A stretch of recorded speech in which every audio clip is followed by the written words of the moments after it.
Қазақ Республикасының өз алдына ту көтеріп, егемен ел болғанына 30 жыл толды. Бұл соңды болмаған, бұл үлкен табыс, үлкен қуаныш, қазақ халқының өмір бойы аңсап келген арманның іске асқандығы. Әрине бұған дейін де қазақ халқының өмірі болды, ұзақтан басталған өмірі. Айталық, біз 70 жыл Совет елінің қатарында 15 республиканың бірі болып дамыдық. Мәдениетке жеттік қолымыз, сауатты болдық тегіз. Өз алдына экономикамызды дамыттық. Дегенмен ол бүкіл 15 республиканың ішіндегі республиканың біреуі болып, бір мемлекетте өмір сүрдік. Саясатты біз өз алдымызға жүргізген жоқпыз. Жалпы мемлекеттің ортақ саясаты. Соның біз бір уәкілі, бір қатысушы болып жүрдік.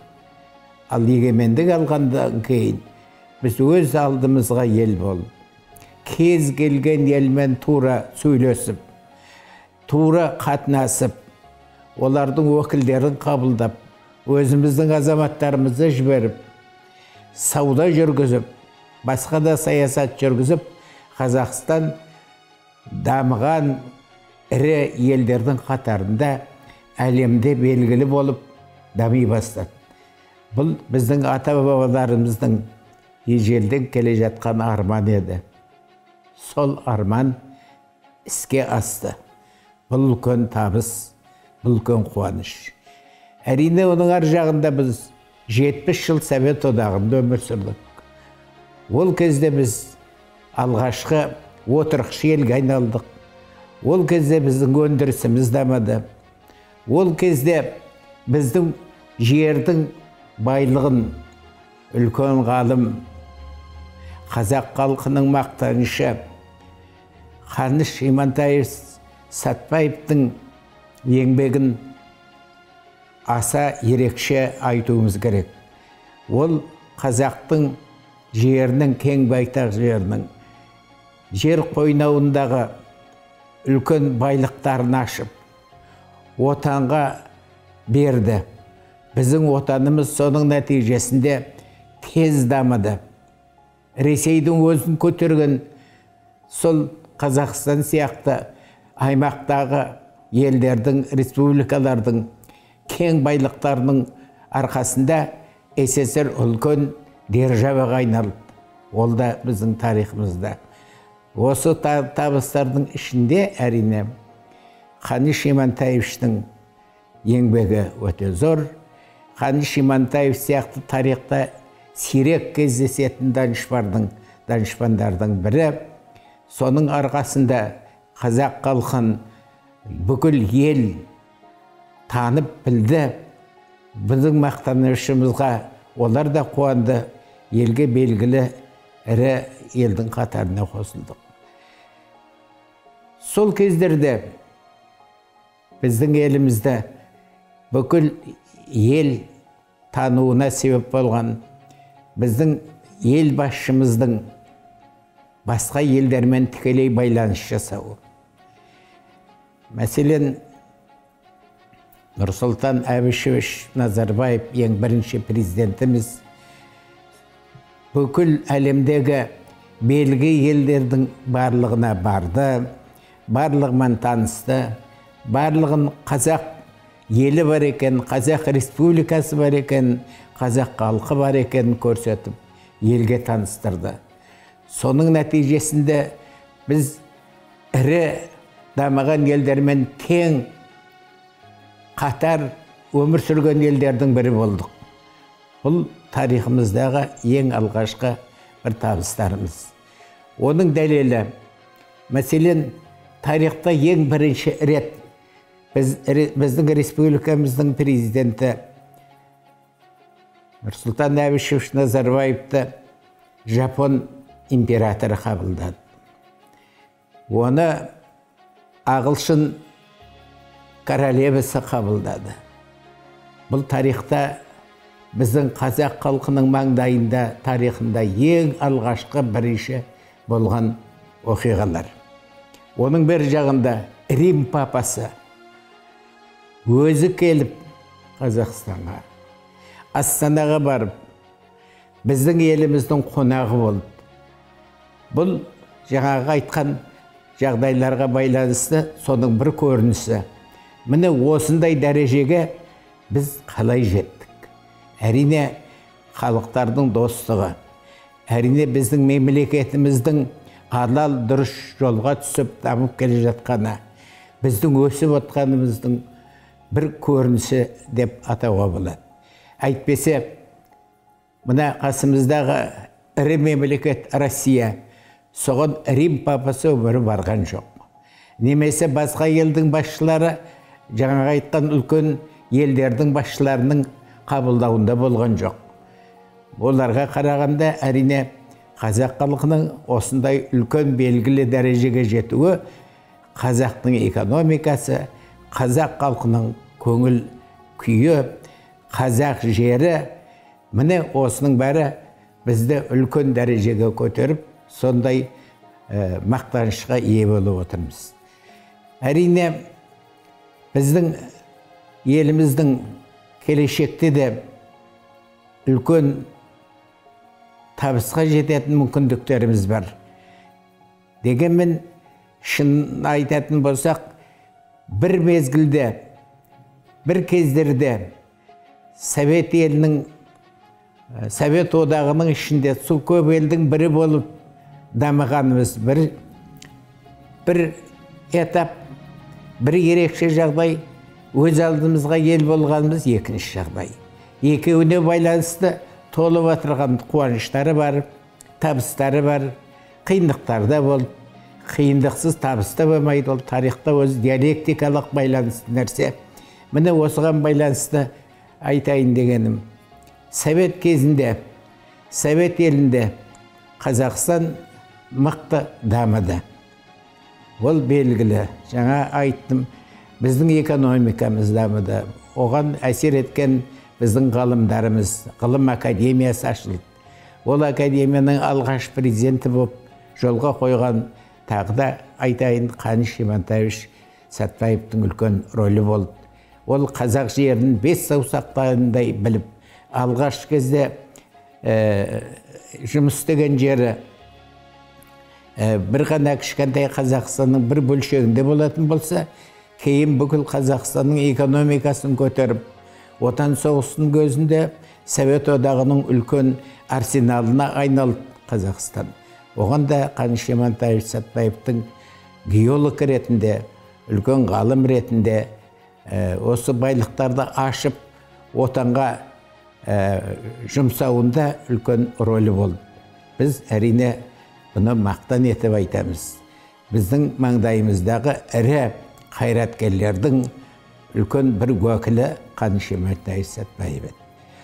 Енді біздің еліміздің сол дәуірге жетіп, үлкен табысқа жетуіміздің өзі өмірі байқап қарасақ 70 жылға ғана созылыпты. Одан әрі қарай дамуға мүмкіндік болмады. Оның да өзінің себептері болды. Қандай себептері дейік? Ең алғашқы себебі біздің еліміздің ең алғаш бұрын болмаған социалистік қоғамды орнатқанымыз. Социалистік қоғамды бұрын орнатпағандықтан бізде тәжірибе болған жоқ.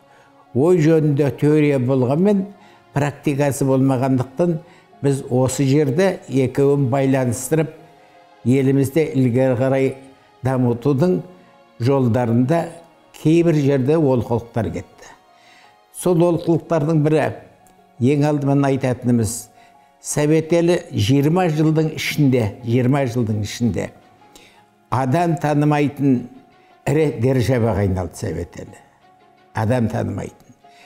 Ал енді 20 жылда мұндай табысқа жетудің кілті неде?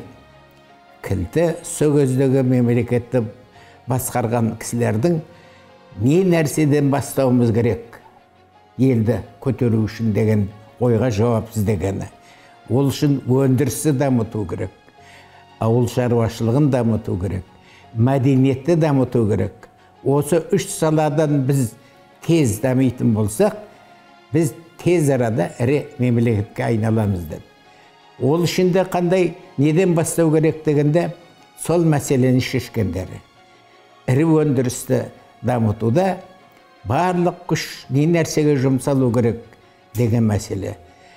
Ал енді осы жұмыстың кезінде алғашқы табыстан кейін біз әлемдік социализм жөнінде ойлай бастадық. Әлемдік елдің бәрінде социализм тез арада біздің тәжірибеміз арқылы олар көшеді деп ойладық.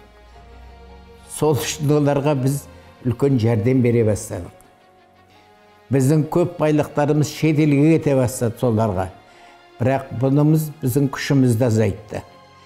Күшіміздің ажайтуы нәтижесінде халықтың тұрмыс жағдайына әсер етті. Біздің көрнекті көрсеткіштеріміз көрінбей бастады. Көрінбей қалды. Міне сондықтан Совет үкіметінің беделі бірте-бірте түсіп, ыдырап, өз алдына өзінен өзі бұрынғы қалып қойған. Бұл әрине тарихи оқиға, тарихи жағдай, бұның тәжірибелік жағдайлары бізге әсері көп. Бұны есептеген елдер әрине басқа жолмен тезірек дамып кетуіне мүмкіндік бар. Міне қазіргі Қытай Республикасы бізден кейін жолға түссе де, қазір біздің көптеген жіберген қателерімізді өздері де айтады, есепке алып отырмыз. Соның нәтижесінде біз осындай дәрежеге жеттік деп айта бастады. Біздің енді қазір өзіміздің алдымызда тұрған мәселелерге келетін болсақ, Совет кезінде социалистік өндіріс тәсілі болды. Социалистік еңбек бөлісі болды. Еңбек бөлісі. Бұның мәнісі неде? Мәнісі алғашқы кезде біз ойладық. Әрбір дамыған социалистік елдер бірігіп одақ болып отырғанмен, әр республиканың өзінің экономикасы, өзінің мәдениеті, өзінің басқа шаруалары бірдей даму үшін олардың әрқайсысында ірі өндіріс, жеңіл өндіріс, мәдени ошақтар бәрі де бірге жұмыс істеу керек. Ауыл шаруашылығы бірдей жұмыс істеу керек. Бәрін бірдей дамытуымыз керек деген бір алғашқы пікір болды. Ол пікірмен біз әрбір республикаға өзінің ірі өндірісін дамытып, әрбір республика өзінің ауыл шаруашылығын дамытып, әрбір республика мәдениетін дамытам деп жұмыс істейтін болсақ, біздің күшіміз ыдырап, тезірек қарқындап дамуымызға мүмкіндік азаятын еді. Сондықтан сол кезде үкімет басшыларының ақылыменен, көпшіліктің ойыменен біз негізгі мәселелерге мән берейік. Ол қандай мәселе? Әрбір республикада не нәрсені дамытқан пайдалы. Соған күш берейік. Сосын әрқайсысы дамығаннан кейін ортақ экономиканың нәтижесінде бүкіл еліміз бір қалыпты дамиды деді. Бұл шында дұрыс болды. Әрбір республика өз алдына өндірісін дамытсын, мәдениетін дамытсын, ауыл шаруашылығын дамытсын деген жол бізге ол кезде тура келмеді. Өйтетін болсақ, біз дамуда қалып қоятын едік. Сондықтан жаңа социалистік өндіріс тәсіліменен әрбір жердің пайдасын өзінше пайдаланып, ортақ экономика құрдық. Совет үкіметі егер ұзақ өмір сүрсе, бұл жолдың дұрыс екенін өмір көрсете бастаған еді.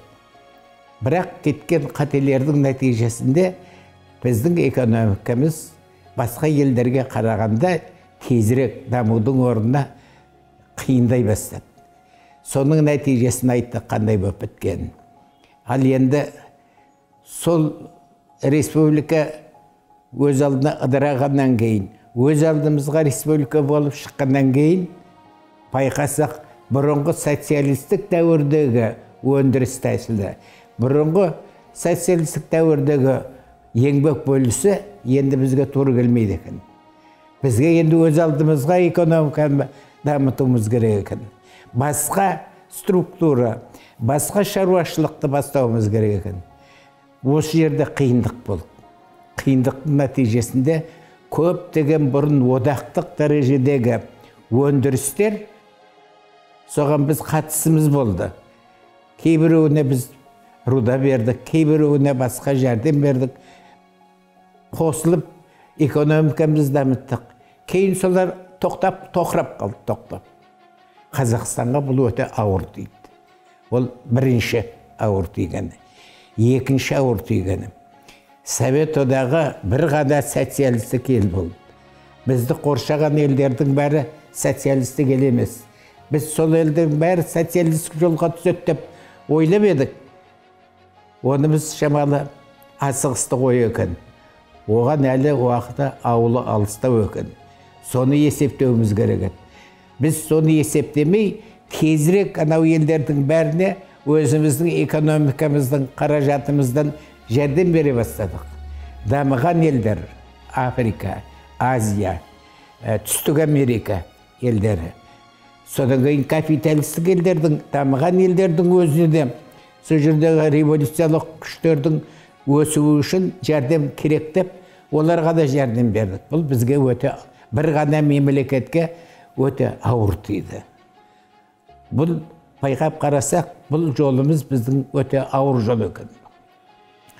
Ал енді сол совет үкіметі құлағаннан кейін, өз алдымызға келгеннен кейін, бізге осы өндірістердің бәрі керек болды. Енді қайдадан жасайық десек, оған уақыт керек. Қайдадан жасайық десек, оған қаражат керек, оған күш керек. Міне біз соңғы 30 жылда осы жағдайды байқап отырмыз. Бір жағынан табысымыз бар, бір жағынан қиындықтары бар. Сол қиындықтардың үшеуін ғана айтайын. Бірінші қиындық. Совет үкіметінің кезінде әлемде Совет одағын мықты етіп көрсету үшін біз Америкаменен жарысқа түстік. Америка құрама штаты мынау Жапон еліндегі Нагасаки, Хиросима деген жерге 45-ші жылы, 46-ші жылы бомба тастап, білесіздер, қандай қиындық жасаған. Әлемді үркітті. Бомбаның жаңа термоядерный, атомный бомбаны тастап. Соған қарсы не істеу керек? Қандай кедергі жасау керек оларға деген ойға келгенде, Совет ғалымдары атом бомбасын шығарды, термоядерлық бомбасын жасады. Өзімізде Американың қатыссыз, Америкамен жарыса отырып, алғашқы соның тәжірибесін біз жаңа жерде жасадық. Жаңа жер өте шаруашылығы мол, табиғаты бай, терістік мұхиттың шетіндегі Ресейдің Совет одағының терістігіне жақын жердегі арал. Сор аралға бірінші тасталған бомбаның нәтижесінде қанша шаруашылық күйреді, қанша тіршілік қирады. Өте ауыр тиді. Әрі қарай екінші бомбаны тастау мүмкін болмады. Сондықтан оны қойып, басқа жерді іздеді Совет үкіметі. Басқа жеріміз Қазақстанның жері болып шықты. Қазақстанның жері болғанда Семей жері. Семей жеріне алғашқы бомбаны жасап соны тастадық. Кейін сол бомбаның бірнеше түрін жердің астында, жердің үстінде, ауада, атмосферада түрлерін жасадық. Қазір кейбір әдебиеттерден байқайым 450-ден артық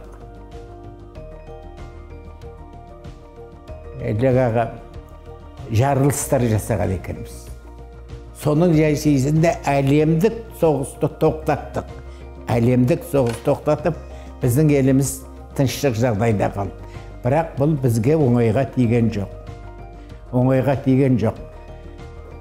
Жаңағы атом бомбасын, термоядерлық бомбаларды қазақ жерінде жарып, соның күшін әлемге көрсету.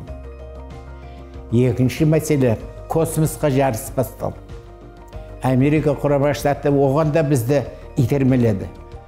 Сонда біздің ғалымдарымыз корабльдер жасап, космосқа ұшыра бастады. Айға, алыстағы Марсқа ракеталар жіберу, кейін адам жібереміз дегендер пландар болды. Бұл бізге оңайға тиген жоқ, біздің елімізге. Үшінші бір мәселе, біздің елімізде астық проблемасы қиын болды, астық. Біз шетелден астық сатып алатынға мүмкіндігіміз болса, оны алтынға алуымыз керек, алтынға. Және ол қандай астық? Канаданың астығы. Канаданың астығы мынау созымдылығы жоқ. Созымдылығы жоқ болғасын, неше түрлі тамақты, нанды жасауға болмайды екен. Біздің жердің астығын, мынау Ленинградта зерновое хозяйство деген институт болды. Соның ғалымдары бидайдың базостая номер 1 деген түрін шығарды. Оның созылмалылығы 28% екен. Сол біздің бидайымызды шығарып, бізге ектік Қазақстанға. Біздің бидайымыз әлемде өте күшті бағада болды. Қазірде сол, білмеймін, ол бірте-бірте қайта-қайта жаңартпаса, ол да тозады ғой, ол тұқымда. Қазір сол базостойдың бидайы менен тіршілік етіп, мұндай бидайды еш жерде өспейді, тек бізде ғана өсетін бидай. Жақсы, біздің жеріміздің ғалымдардың шығарған бидай. Ал енді осы жағдайда қанша миллион гектар біздің жерімізді қопарып, айдап, соған егін ектік. Осы жерде әрине асыра сілтеулік болмады деп айта алмаймын. Болды. Ол Хрущевтен басталды. Хрущев бір жылдың өзінде Қазақстанда астық молшылығын жасаймын, бізде мұндай болады деп асыра саясат жүргізіп, соның нәтижесінде Қазақстанның жерінің бәрін жыртып тастады. А жерді жыртпау керек екен. Қазақстан жерін тілу керек екен. Тіліп. Қопарып, жерді аударғаннан кейін Қазақстанның ашық даласында дауылдар көп. Дауыл. Ағаштар аз, үйлер аз, таулар аз. Ана тосқауыл болатын ешнәрсе жоқ. Сондықтан трактормен айдап тастаған мыңдаған, миллиондаған гектар жердің топырақ аспанға ұшып кетті. Бұл бізге өте зиян, қымбат болды. Соған да қарамастан Қазақстанның астығы деген бүкіл әлемге әйгілі болды. Мен 78 жылы Италияда болғанымда, сонда бізге итальяндықтар айтты. Біздің елімізде 100-ге жуық бидайдың ұнынан қамыры жасап, тесті жасап, неше түрлі тағам жасаймыз дейді. Соның бәріне жарайды. Жіп-жіңішке тіпті жасауға болады, трубка етіп жасауға да болады, бәріне жарайды Қазақстанның. Өйткені клейковинасы мықты. А Канаданың бидайы оның біреуіне де жарамайды, дәмде жоқ дейді. Сосын мүжіліп атады, үгітіліп атады дейді. А біздің бидайымыз, біздің нандарымыз созылмалы, бірін-бірі ұстап тұратын, дәмді. Соны айтқанда біз таңғалып едік. Италияда бізге айтты, Қазақстанның бидайымен өмір сүріп атырмыз. Біз Қазақстанға өзіміздің әлігі сол кездегі автомобиль, бірінші автомобиль итальянский болды. Сол автомобильді бердік, олар бізге бидай берді деп бізге түсіндірді. Міне, сол бидай бізде егілді. Ал нәтижесі не болды? Нәтижесі барлық жердің бәрін айдап тастады. Бір жерлердің космодром деп бүліндірі. Космодром болған жер бүлінеді, егін егуге келмейді. Полигон болған жер одан да жаман. Егін егуге мал жаюға болмайды. Сонда таза жерді іздеп еккеннен кейін бізде мал бағатын жер қалған жоқ. Мал бағатын жер азайып қалды.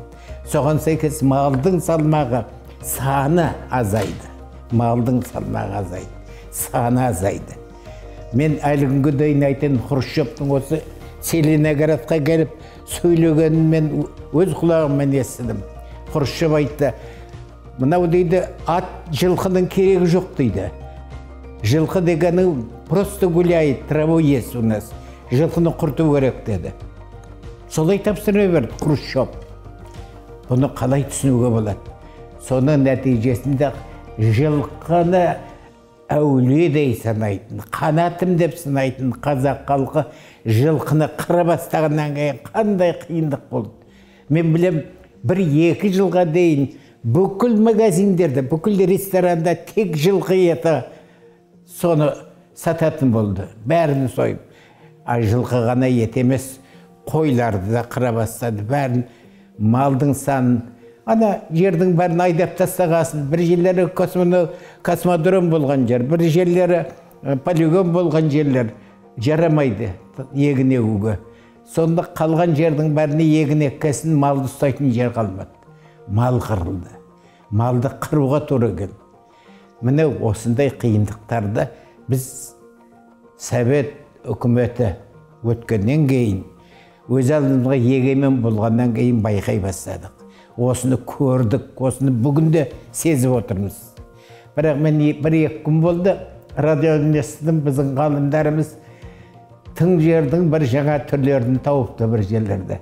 Егін егетін жерлер, ашық жер таптық дейді. Бұрынғы бұзылған жерге әзір ерте тиюге болмайды. О жерге космодром болған жер, полигон болған жерге тию, басқа жерден тауыпты. Мен соған қатты қуандым. Мен кейде өзімен өзім ойлап отырып, ойлайтын едім. Мына егін егетін жердің бәрі азайып қалды, қалай болады деп. Енді егер оны ашып тағын егін ексек, енді айтуға болады, әрі қарай тіршілігіміз жолға түсіп кетеді деп. Міне соңғы 30 жылда бізде бірде-бір ірі өндіріс ашылмай тұр. Неліктен? Біздің шаруамыз, күшіміз осының бәріне жетпеді. Мынау СССР-ға біз қатты сендік. СССР-дің кезінде социалистік өндіріс тәсілі болды. Біз ол жағын ойламадық, бізге бәрі жеткіліп көп тұр. Сөйтсек, ортақ. Тұрмыс жеңіл екен. Бірақ ортақ өгізден оңаша бұзау дейді қазақ. Өз алдымызға ел болғаннан кейін оңаша бұзау қымбаттау болды ортақ өгізден. Сол оңаша бұзауды қол ұстап, енді оның өсуін күтуіміз керек. Сол сияқты біз Қазақстанның байлығын келешекте ілгері қарай дамытамыз, ашамыз ау деген тілек бар. Қазір соның маңында біз ойлаймыз, соның бағытында еңбек етіп жатыр ел. Уақытша қиындықтар бар, бірақ алдымыз жақсы болады деп ойлаймын. Тұрмысымыз жақсы болады, Қазақстан гүлденіп өседі деген үлкен сенім туады.